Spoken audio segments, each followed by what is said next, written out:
прывітанне, даражэнькія.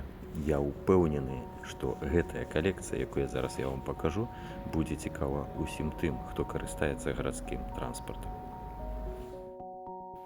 Гэта не проста старыя аўтобусы, гэта жывое сведчанне гісторыі гарадскога транспарту Варшавы.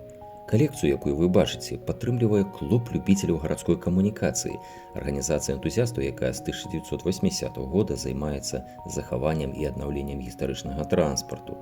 Сёння ў гэтай калекцыі можна бачыць сапраўдныя сімвалы эпох.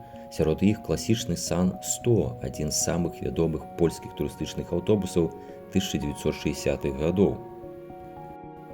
У 1960-70-х годах аснову гарадскога транспарту Варшавы складалі аўтобусы Ельш, у тым ліку знакамітыя агуркі, якія прадстаўлены ў калекцыі. Ёсць тут і старэйшы аўтобус 1950-х гадоў французскай маркі «Шассон». А машыны марак «Ікарус» і «Неаплан» памятаюць мільёны пасажыраў у Еўропе. Яны былі папулярны ў шмат якіх краінах. Але самае важнае ў гэтай калекцыі, што аўтобусы не проста музейныя экспанаты. Многія з іх застаюцца на хаду і выходзяць на гістарычныя рэйсы, гарадскія святы і падчас ночы музеяў. Так што кожны можна ўбачыць не толькі гісторыю, але і праехацца ў ёй.